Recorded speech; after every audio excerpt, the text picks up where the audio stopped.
Hello, welcome to episode 8 of the BSB Show with Michael and Michael. We're back in the studio. We've had a couple of trips out, haven't we, recently? We've done the last couple of episodes from Donington Park and Cadwell Park. Snetterton. No, it was Snetterton. Gosh, that was so long ago. But we're back in the studio and we're coming at you with a review of Thruxton, and we're going to look forward to Cadwell. As usual, we've got a couple of feature interviews in there too, so don't go away.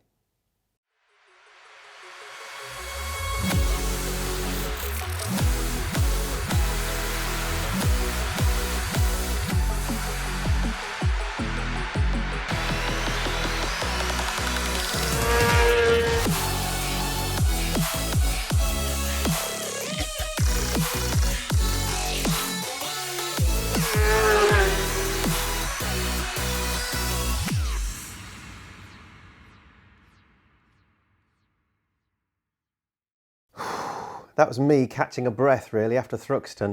We're a few days on now, but even I'm still a bit bewildered by how good it is racing at Thruxton. And when you look at it, it's an old airfield. It's a bit haggard in places when you visit, isn't it? It needs a bit of a lick of paint. Yeah. Well, probably more than that in some places. Needs a bit of TLC. Boy, oh boy, does it create some brilliant racing. We said it before. We said it in the last episode about how we're looking forward to Thruxton. It never fails to disappoint. And I don't know whether the bar is just already so high and this year met the bar, or whether it exceeded the bar, but I'm still trying to catch your breath. Yeah, it was a brilliant weekend of racing for me. I think that the second race on the Sunday, I likened it a little bit to a Moto3 Grand Prix race. There was like 10 bikes in the leading group, and you never really see that at BSB. You never see 10 bikes anyway in the leading group, in the leading bunch. And it was great to have a little bit of a different winner for a start.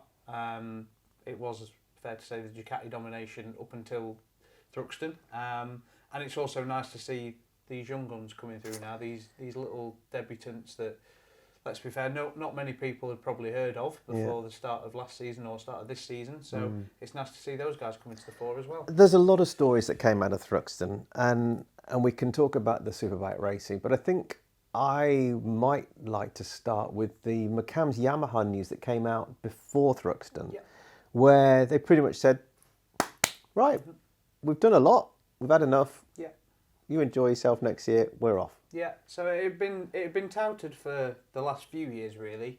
I think Steve at Raceways has kind of said it a few times before that he's not had enough, but he's getting to the point of where he wants to enjoy his weekends and enjoy his time away from racing, and I think he wanted to do that at the end of 2021 when Taz won it.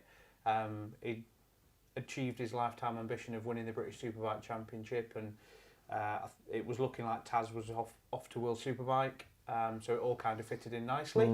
Taz then didn't go to World Superbike, and I think somebody twisted Steve's arm to stay on for another year, which he did, and then I think he's then decided to stay on again to try and get Jason to win the championship, and I think he's now decided enough is enough and wants to enjoy his weekends with his wife, which you can't really blame him for. Not at all. But yeah, so it wasn't a surprise to me because I'd heard murmurings of it, but it means that OMG get the factory Yamaha official status from next year. Yeah, that's going to be my next point. So that's good for them. Great for them. Of course, they're going to get that extra bit of support. Yeah. And they're still doing a really, really good job in the championship. And of course, even though Steve made the announcement, the team made the announcement before Thruxton, lo and behold, Jason O'Halloran makes Thruxton his own once again. Is it 8 wins out of the last 9 races now with the hat-trick that he did at Thruxton? Yeah. Plot spoiler in case you haven't seen it. Yeah, we'll probably put the highlights in soon, so if you've not seen it, you will see it. But yeah, he definitely put on an O-show, didn't he? Definitely put on an O-show, bless him. I was fully expecting it after the last year and the year before. I was fully expecting the Yamahas to be strong there. I was expecting Jason to be strong. I wasn't expecting him to come from as far back as I think 8th or 9th at one point in both races on Sunday, and especially the last race on Sunday. I thought he'd left it well late, and I thought that's it. He's blown his chance. and he hadn't. That's part of the excitement, wasn't impressive. it? Yeah. You know, I didn't get to Thruxton. I sat at home watching on the television. My young 6-year-old who gets so excited about watching the BSB, he really does. But he and I were just so thrilled, I think, by the fact that it wasn't just an out-and-out domination led from the front. You know, for all the admiration and skill that these guys deserve and have, by coming from the back almost makes it a better win. Yeah. And so I think that you know, no one can deny that Jason was the star of the show. Should we watch the highlights? Here they are. Here's the Thruxton highlights for you. For the first race of the weekend at Thruxton, unfortunately from 7th on the grid, Storm Stacey was wheeled off the grid and would have to start the race from the back of the grid. But as the lights went out, it was a rocket start for the McCambs Yamaha of Jason O'Halloran, who managed to get into turn 1 out front, ahead of the 2 OMG Yamahas. Also a promising start for the 2 Cheshire Moulding FS3 Kawasaki's, who are inside the top 5 or 6. Kennedy was up there in the beginning as well, and Charlie Nesbitt was up inside the top 6 on his Hawk Racing Honda. In the early stages, O'Halloran started to make a breakaway. At this stage, Max Cook had got himself up into 2nd place. The championship leader, Tommy Bridewell, was mired back in 15th on the grid as Lee Jackson then took a turn to lead out front. Kyle Wright was in 3rd at this stage, but would soon run into a bit of tyre life issues. His teammate Ryan Vickers then forced his way through on Lee Jackson and Charlie Nesbitt to take his turn in 2nd place. As the laps ticked down though, Jason O'Halloran started to build his advantage out front, and it was an epic scrap for the final podium position. Charlie Nesbitt at this stage with that inside line on the approach to the final chicane. Ryan Vickers went up the inside of Lee Bob Jackson, and then they tripped each other up a little bit as they made their way onto the line with a checkered flag out. O'Halloran stormed to victory, but Nesbitt poached 2nd ahead of Ryan Vickers.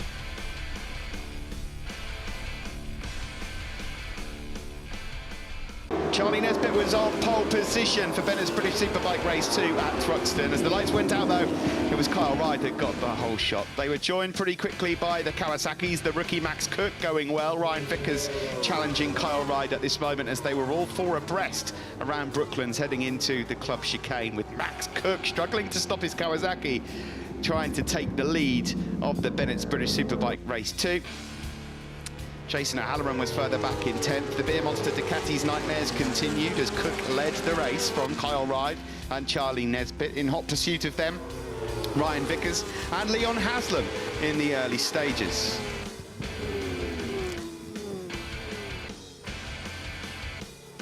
Charlie Nesbitt and Max Cook, 2 of the youngest riders in the championship, fought it out for the lead, and the Yamahas started to peel their way through the pack. Lee Jackson then joined in the fun, Storm Stacey, and ever present was McCambs Yamaha rider Jason O'Halloran looking to do the double.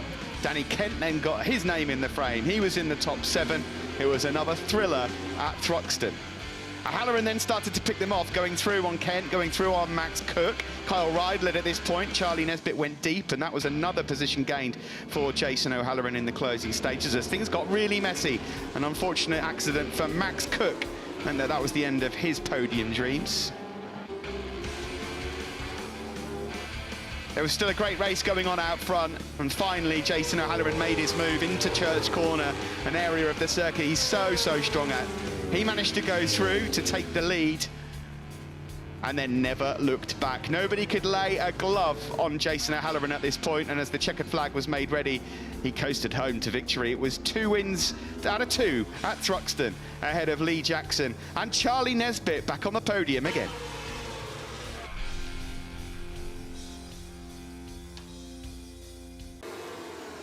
Vickers was on pole for race 3 at Thruxton as the lights went out in the sunshine in front of a bumper crowd. But the Kawasaki's got off to the best start. Max Cook, the rookie, taking the whole shot for the first time in his Bennetts British Superbike career. He was followed by Kyle Wright with Leon Haslam up in the top 3 in the early stages. Ryan Vickers, though, soon came to town. He went through on Max Cook to lead. Charlie Nesbitt was there with Danny Kent and Jack Kennedy behind. Jason O'Halloran again was the man to keep a beady eye on in the background on the McCambs Yamaha. They chopped and changed positions, and then one by one O'Halloran started to pick off his rivals. Ducati's struggling once more further back. Nothing on offer for them this weekend. This was one place made up by O'Halloran as he moved closer to the top 5 and then got on terms with the trio out front, making this lovely move to move up into 2nd place from 4th. He was side by side with the Kawasaki as the laps ticked down.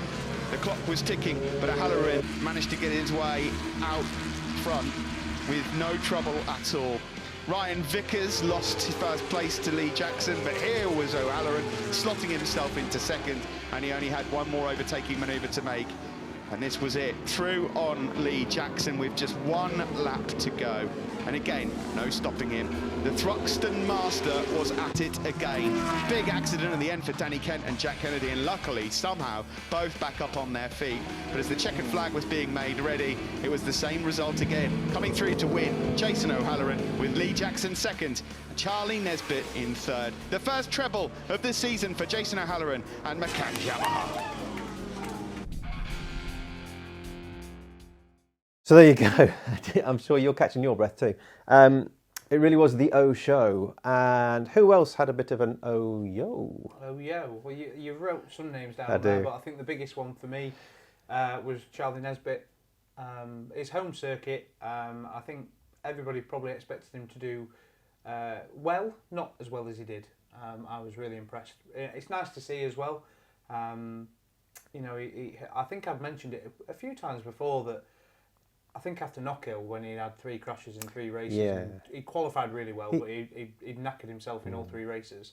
And I said after that, I said, it kind of reminds me of last year in his Superstock year where he got all of his crashes out early, and then from Cadwell onwards, he was winning races, he was on the podium, and he made such a name for himself, he'd have got himself a Superbike ride. And I think this weekend, for me, that's how it felt. That's how it felt, that he got all of his crashes out of the way, and it just seemed to click. And the same as well for Max Cook. Charlie got 2nd, 3rd, 3rd, but what was the interesting point is that he got fastest lap in races 1 and 3, and they were identical down to a 1,000th of a second.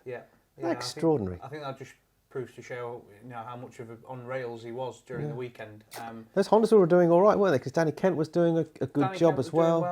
Danny Kent did well. Other than obviously the last race where, from what I could see on the TV footage, the rear shock just seemed to collapse. Yeah, locked the rear, didn't it? Yeah, and thankfully the rear was locked because it got trapped. Thankfully both riders are all okay after that. That was quite a nasty crash to see.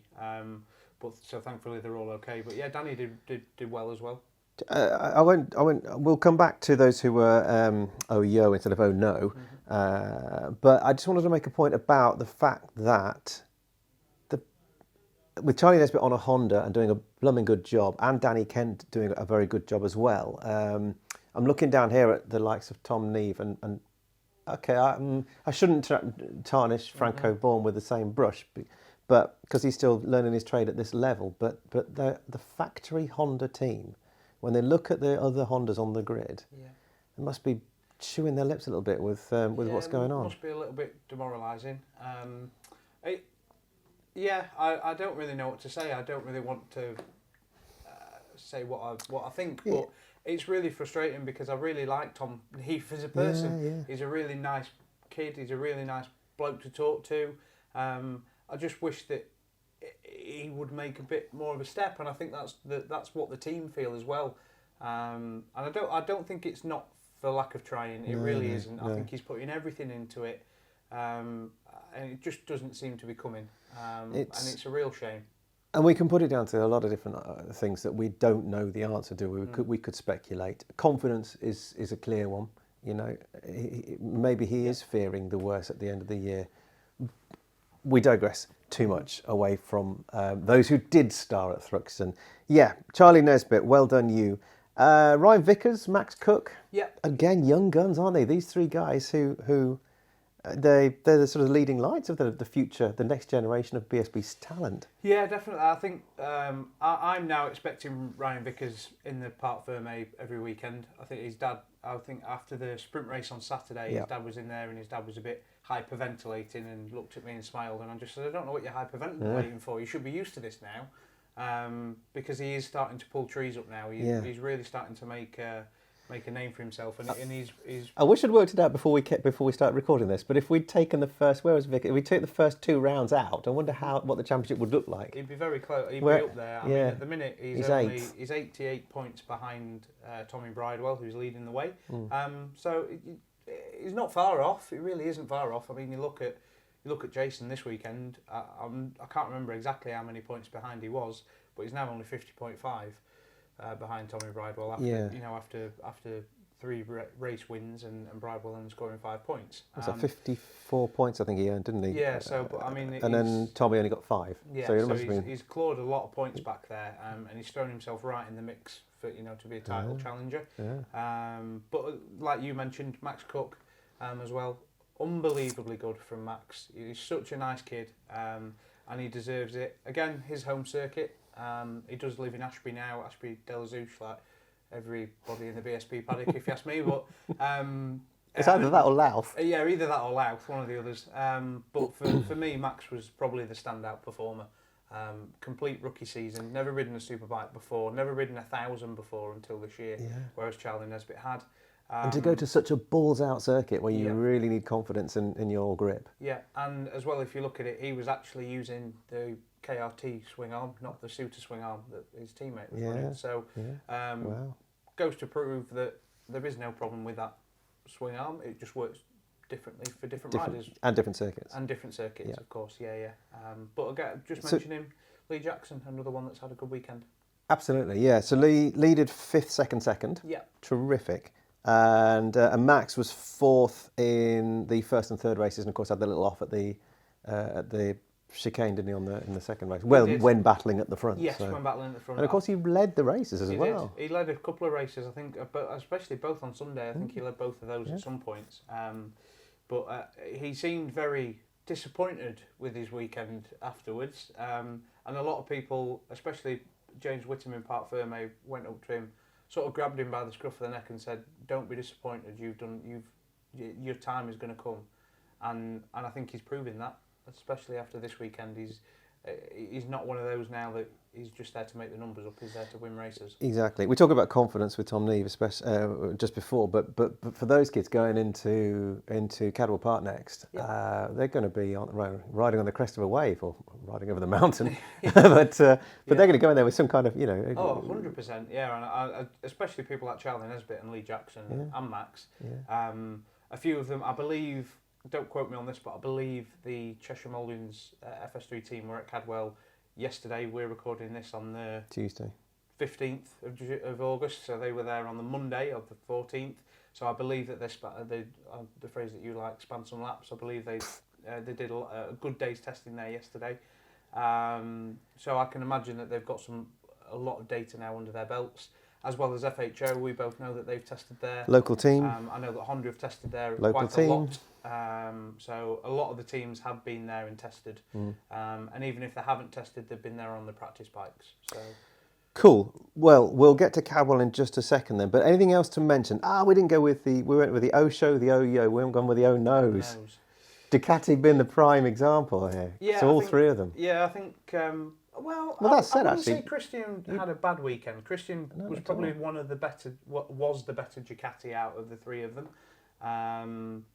But yes, I'm a little bit shocked as 5 points for Tommy Bridewell across all 3 races is not a lot of points. However, he still has a big chunk of a lead, 26.5 points. But it was just didn't seem to work for the Ducatis around Thruxton.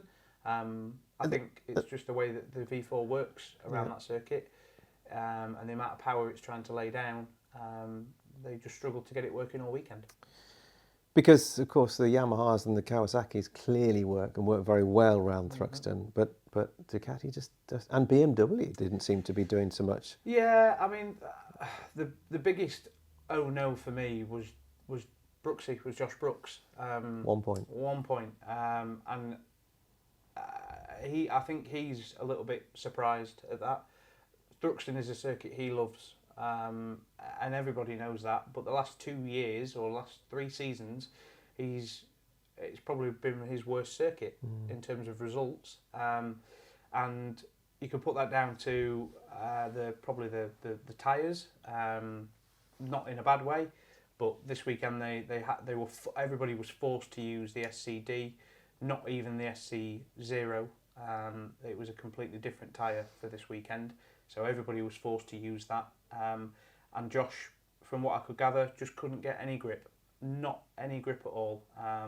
And it just proves in his results. I mean, 1 point is pretty well, by his standards, is extremely poor. And I think for Josh, I think he just has to write that weekend off now. Strange how his his teammate on the same bike, yeah, 10th, 8th, 9th, I think. Yeah. From what I saw on the television footage and speaking to Hickey's crew chief Daz over the weekend, that Pete wasn't having the same problems as Josh was. So they tried to work through it all together, and it just didn't work. Vice versa, if you know what I mean. What Josh was doing wasn't working for Pete, and what Pete was doing wasn't working for Josh. So it's quite strange. I think obviously the two different riding styles, two different types of rider. Pete's tall. I won't say he's large, but he's well built. Josh is not as tall and fairly lean. So I think it all just differs. Extra weight on the rear help. Yeah, potentially. But Pete did have a fairly decent weekend, scored some good points, just not enough really. And speaking of tall people on BMWs, what about Danny Buchan? Yeah, it's poor lad can't catch a break, can he? No. I don't know what's going on there at all. I really don't. I don't know that. I think the crash at the start of the year may have knocked his confidence a lot. But he just seems like, not that he doesn't want to be there. He's just struggling. I go on the grid for every race, and seeing him at the back of the grid, it's just demoralising. Not just for him, but for everyone, because you don't expect Danny to be there, and he just looks really down in the dumps about the whole job, really, which is a shame because they're a good team. But star of the show, Star of the O Show on the BSB Show. Yeah, Jason O'Halloran. Look, I got to catch up with him soon after the racing with his trophies at his house. Have a look at this.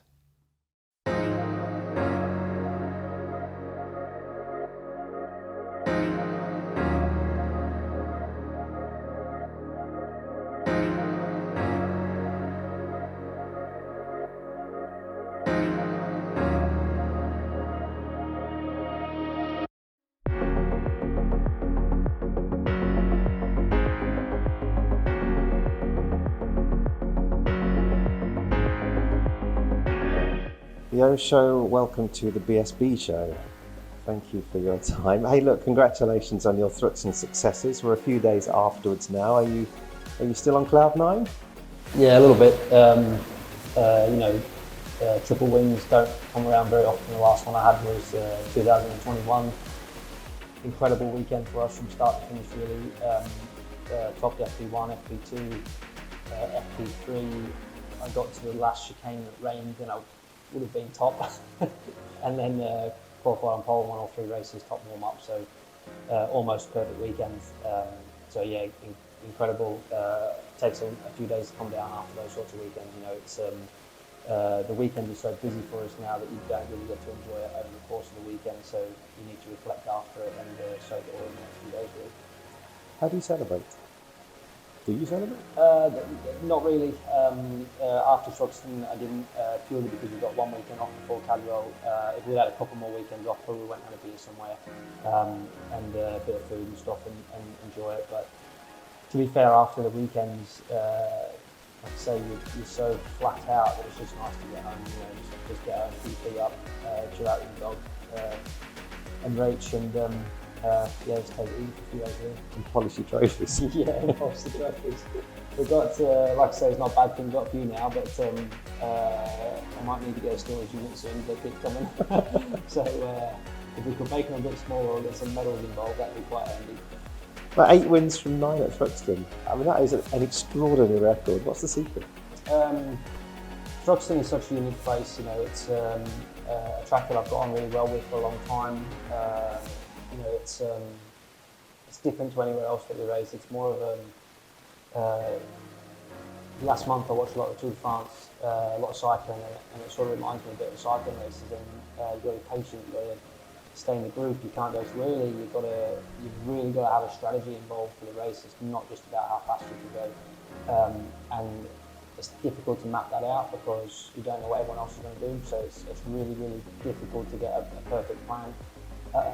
And it's a track where you have to be so careful on the throttle. You can't panic with what other people are doing. You just have to focus on your own thing, and that's what makes it unique and different to everywhere else. So, at the weekend we got it right. We nailed it. We did our work on Friday and managed to put that into play on Saturday and Sunday. Talked off camera a little bit earlier about the experience required to be sort of running at the top end of BSB, and whilst it's for the crowds and for those interested, who don't race, it's great to see the likes of Ryan Vickers, Max Cook, Charlie Nesbitt running at the top there and chasing for podiums. I guess what you're saying is it's experience that counts, isn't it, when it comes to Thruxton? Yeah, without a doubt. I was having trouble with myself in a couple of those races at the weekend. Just because you never really know, but you sort of know what's going to happen. I think it was amazing at the weekend to see the young fellas up there. I think they all had a fantastic weekend. They should be really happy with what they've done. And for sure, the next few years will get more difficult for me at Thruxton once everyone does their homework and comes back next year with a different strategy. But for me, I used the experience that I had there. I'm lucky that the last few years I've won a lot of races there, so I sort of know what it takes to win at Thruxton, and that definitely plays its part and helped me over the course of the weekend. So nice to also race with different people. Some of the guys that were at the front of the weekend I've not raced with before. They did a great job, kept it nice and clean, and to be fair, they look tidy. So look forward to more races with them guys coming around. So really, at Thruxton, you did not only did you 3 out of 3, but you became Yamaha's most winning rider in BSB, which is an incredible accolade. But also your title rivals bolted somewhat, didn't they? There was a lot of people who didn't score well. To be honest, the whole weekend it's a bit of a whirlwind, if I'm honest, because when we went to Thruxton, we were nearly 100 points behind in the championship. After Brands, I think fair to say that everyone thought I was probably out of it. Barring a disaster, which we sort of had at the weekend for some people, and I managed to pick up maximum points, so it sort of threw us right back into the mix, and we needed that because at the end of the day, the team needed to go racing for the championship at the start of this year. There was a lot of people that thought we would be one of the favourites for the title, and it's not sort of gone our way at the start, but to turn that around at Thruxton, come away with maximum points. Certainly throws us right back in the mix. And that momentum will carry you through to Cadwell Park, right? Your home round. Yeah, Cadwell for me, closer circuit to us, just down the road. I've always lived in the Lincolnshire area since I've been in the UK, so I've had a lot of support, over the years from personal sponsors, from friends. It's a place that I really want to do well at. Probably, I would say not my favourite place to race at, but certainly my favourite place to ride at. Absolutely love the circuit. I managed to win there in 2021, and I'd love nothing more than to win there again. Coming off the back of the success we had at Thruxton, if we can carry that into Cadwell Park, the last round before the change of points again, before we start the new system at Alton Park, that can set us up for a great end to the more so for you guys, but a great end to the year, a bit more excitement, hopefully we can be right there for the end. Now, in between Brands and Thruxton, your team boss made a bit of an announcement, didn't he? Steve decided it was going to be finally, I know he's been umming and ahhing about it for a while, hasn't he, but finally going to be pulling out of BSB, which is very sad, but where does that leave you for 2024 and beyond? Yeah, obviously I've known for a little while. Actually, at the end of 2021, Steve told me that last year would be his last season racing. But I remember having a beer with him in December, and he said, if you win the championship this year, we'll go again. And so that was a bit of a carrot for me to keep him involved. We got halfway through the year last year and everything was looking good, and he committed to another year, so we did another deal. I've been with these guys for 5 years now, and the turnaround in my career since I've joined them has been massive. You know, like when I was at Honda in my early days of Superbike, I knew there was potential there. I think everyone knew there was potential, but the wins weren't there. You know, a few podiums. We had a win in 2016, but the change when I joined Steve's team, that was the big turnaround for me. Especially from 2020 onwards. You know, it's a big thing. Like you mentioned before, the most amount of wins as a Yamaha rider in the championship. When you look at the names on that list, you know, I can't believe it, to be honest. You know, like some of the best guys that ever raced through superbikes, and we've managed to jump ahead of them on the amount of wins that we've got. So to be in the position now where Steve's finally called it a day, not just Steve, but the sponsors that have been involved. We've been on this ride for the last 5 years altogether, and we've had a huge amount of success.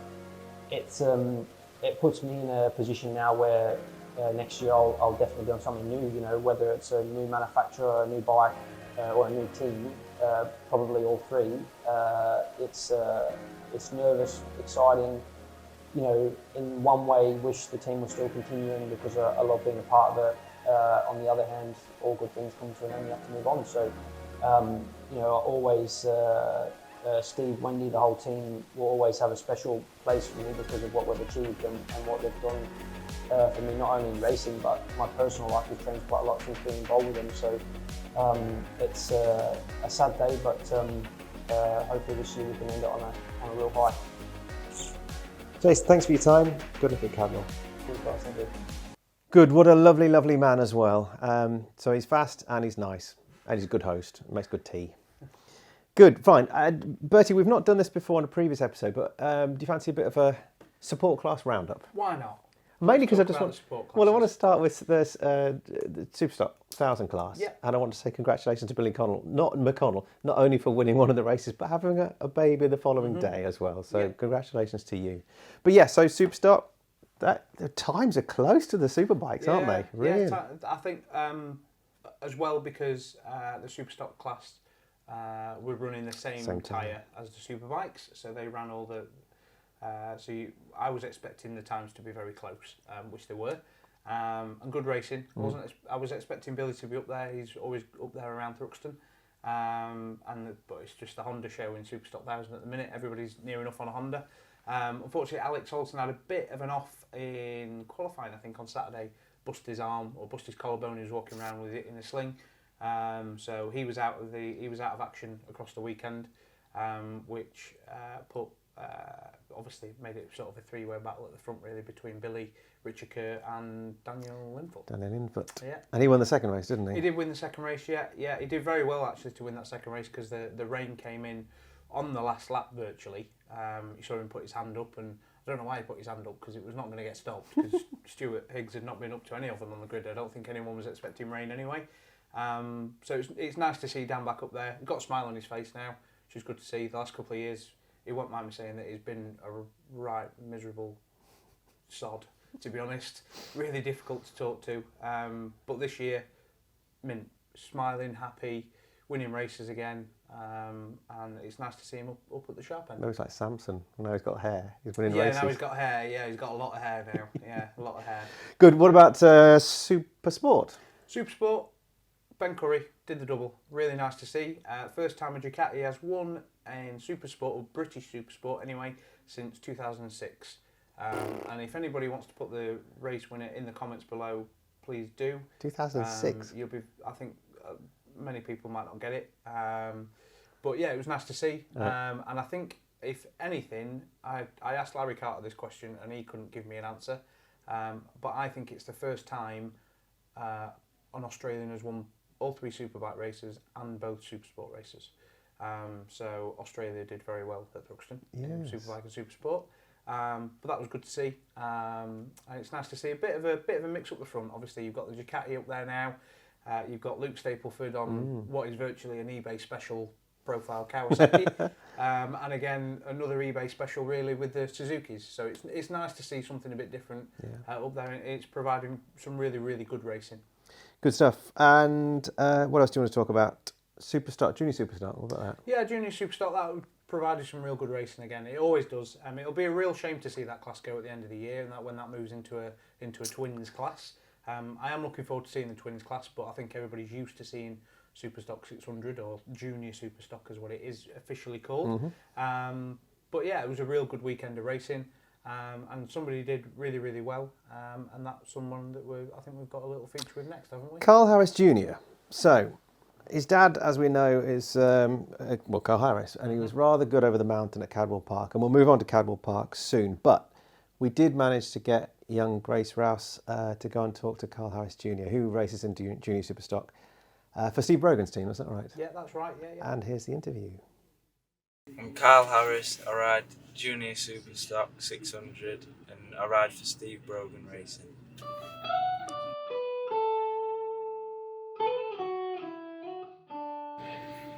I got into racing a couple of years ago doing motocross, and then the opportunity came up to do road racing, so we took it and it's going good.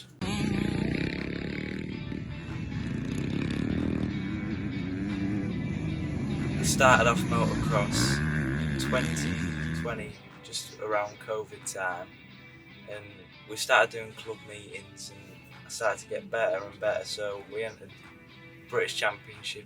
My dad was the 3-time British Superstock champion, 600 and European one time. My memories with him, he used to come to the racing. I was pretty young at the time, so I don't remember a lot of it, but I remember coming Alton Park, Donington, Silverstone, just close places. I never went anywhere too far, but we had some good memories. My season this year is just a learning curve, just to getting to know the tracks, and we haven't set any high targets, just every weekend just keep improving and knocking the times down and getting closer to the front. My stock Kawasaki is a good bike. Never rode a road bike before, and from motocross to this, it's a total different riding style. My hopes for the future is definitely British Championship winner and World Superbikes, hopefully. Just gotta get my head down and keep trying.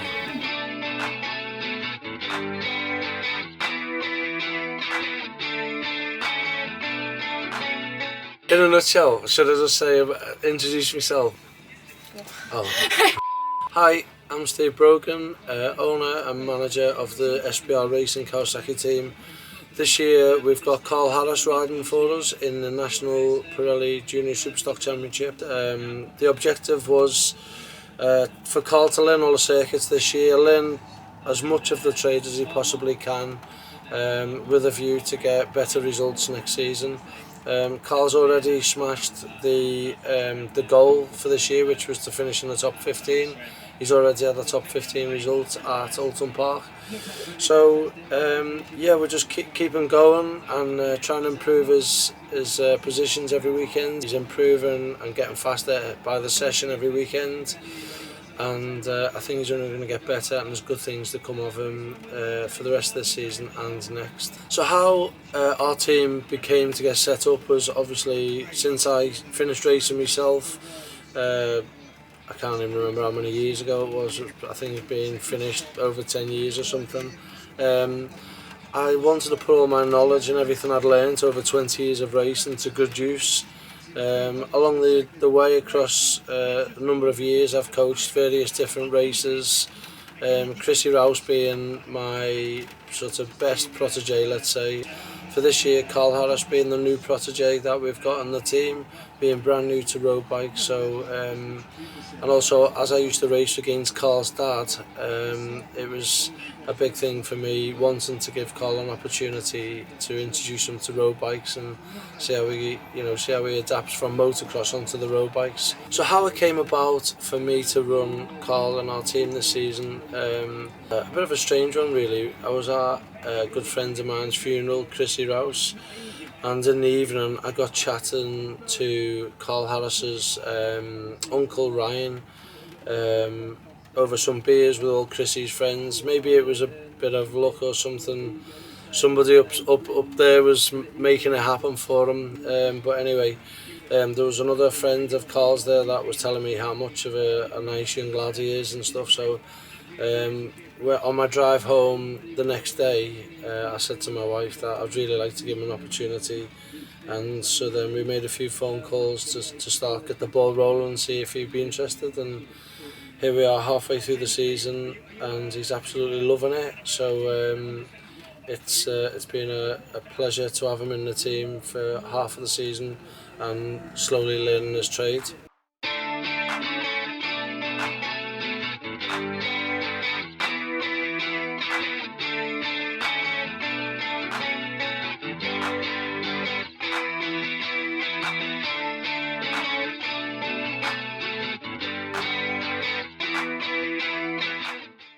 Good, well there you go, that's one to look out for in the future. Cadwell Park next, sir. So it's a bank holiday weekend. Do remember that's Saturday, Sunday, Monday, as opposed to the other way round, as normal. We are round 8, no, yes, round 8 of the championship. And it's the final part of the main season before we move into the showdown and then the finale. Yep. So who's going to do well? Well, of course, we mentioned it earlier on. We've got FHO, we've got Honda as local teams. Mm-hmm.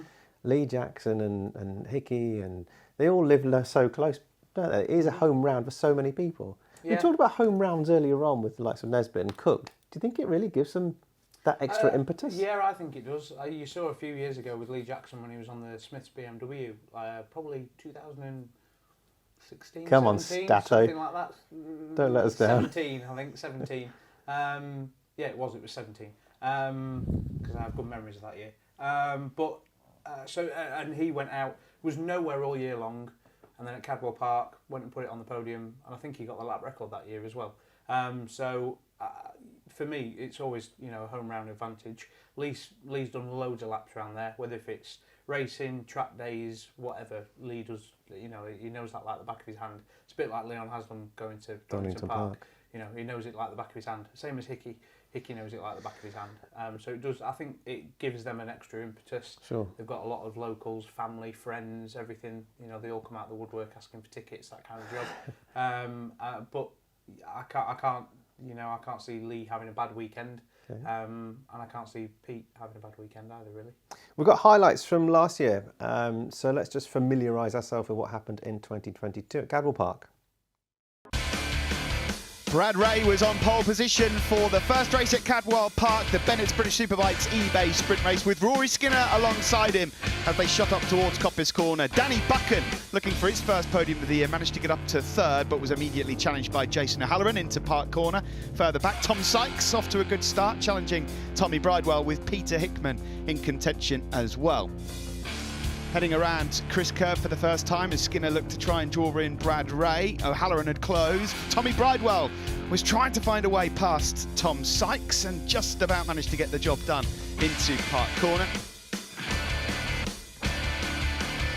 Peter Hickman then tried to fish his way past Sykesy as well. Andrew Irwin was making excellent progress through the field, and Brad Ray was starting to build a lead out front. Danny Buchan then moved up into a podium position, going through on Jason O'Halloran.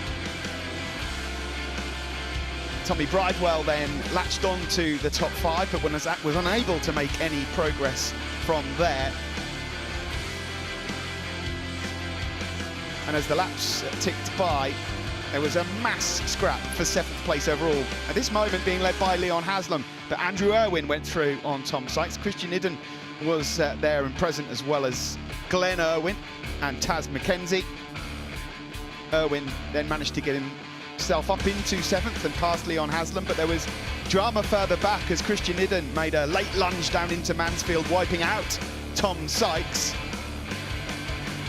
Christian Idden getting himself a time penalty for that and a grid penalty for the action here on the following day. But there was no catching Brad Ray out front, number 28. A fine victory for the Rich Energy OMG Racing Yamaha rider. He wins ahead of Rory Skinner, and it's the first podium of the season for Danny Buchan. The first race here on Bank Holiday Monday, Cadwell Park, saw Tommy Bridewell starting from pole position in the 18-lap race here at Cadwell in overcast conditions. As the lights went out though, not such a great start for Bridewell. Danny Buchan getting away well, but the whole shot went to the championship leader O'Halloran, with Brad Ray up into 3rd place and Rory Skinner alongside Tommy Bridewell making a move into Charlie's. Skinner was the early mover as well. He moved up into 3rd place, just nudging Brad Ray wide through Mansfield, as Danny Buchan got through to the front to lead on the Cinetic BMW. Further back through the pack, Lee Jackson was working his way through from 27th. Brad Ray then forced his way back past Rory Skinner, and Tommy Bridewell would ultimately go on to do the same thing as well. A lovely move executed through turn 1 at Coppice, and then making sure the deal was done into Charlie's as well. Brad Ray then got through on Jason O'Halloran for second and started his pursuits to hunt down Danny Buchan out front. Tommy Bridewell then pulled up the same move into turn 1 on Jason O'Halloran to take a final podium spot. And that's how they would stay for some time. Brad Ray quite content to stay put. Josh Brooks landed a couple of lovely moves down into their hairpin. Taz McKenzie losing out with Christian Idden going through. And Peter Hickman also made up a spot on Jason O'Halloran going through down into Mansfield Corner. Every point matters at the moment for Peter Hickman as he looks for a showdown spot. But then this is what brought out the red flag. A crash for Josh Brooks at the top of the mountain. Good avoiding action there from the defending champion, Taz McKenzie. The red flags came out, result declared. Danny Buchan wins race 1 here on the Bank Holiday Monday here at Cadwell Park. The first win for BMW this season. The final race of the weekend then, it's Cadwell Park, the Bennetts British Superbike, and it was Brad Ray on pole position from Danny Buchan and Tommy Bridewell as the lights went out. Another fine start from the Cinetic BMW rider meant that he got the whole shot into turn 1 from Brad Ray. There was a bit of grass tracking for a Honda rider up towards turn 1, but he managed to rejoin. Buchan it was then that got off to the best start with Brad Ray in second and Tommy Bridewell in third. Jason O'Halloran at this particular stage was in 4th place, and a good battle for 4th started raging on as Andy Irwin went through on Jason O'Halloran and Leon Haslam picked him off as well. Rory Skinner got in on the action. There was a jump start for Lee Jackson, which meant that he had to get 10 seconds added on. Skinner went grass tracking, and both he and Leon Haslam swapped paint on just about every single lap in the fight for 4th spots. Peter Hickman wasn't too far behind them as well and managed to go through on Andy Irwin down into Mansfield Corner and hold the line just about before Andy Irwin retaliated through the chicane on the approach then into the mountain. In the background there, O'Halloran struggling a bit here. There was a crash for Leon Jaycock, and this was a close one as he got up and walked away just as Josh Brooks was coming through. But as the checkered flag was being made ready, it was as you were. Danny Buchan just could not be caught. Fantastic riding from him, and also in second place Brad Ray. Going over the mountain, sparks were flying for Brad, but he couldn't keep up with the Cinetic BMW man. Tommy Bridewell was putting everything in to hang on to third, but it's boom, boom, Buchan. He does the double here at Cadwell Park, the winner, and potentially back in the showdown mix.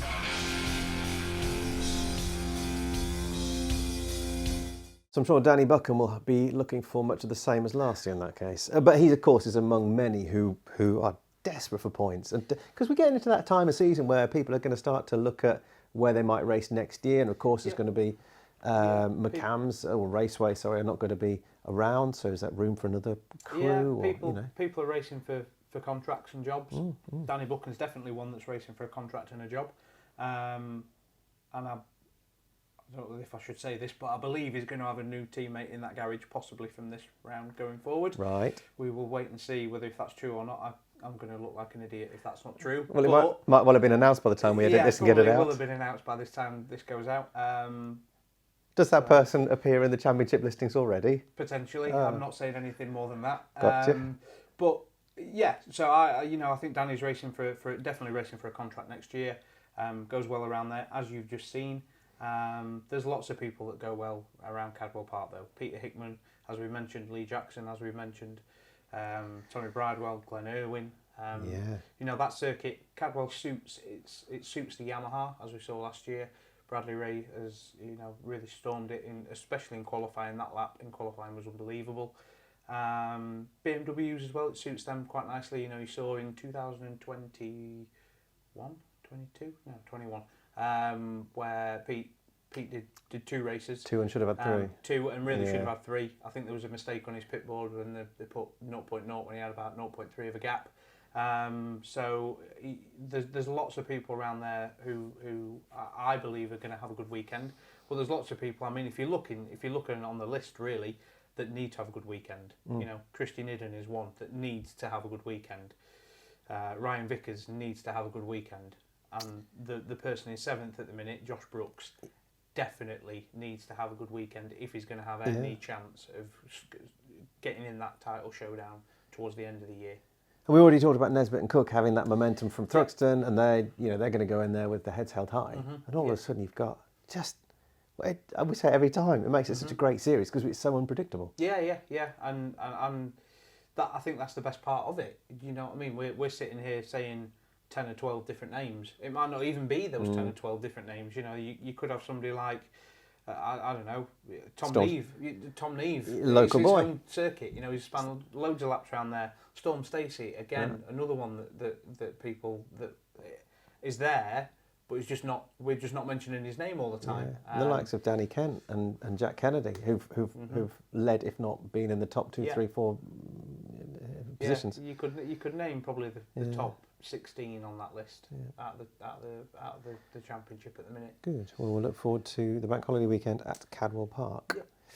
Any more from you, sir?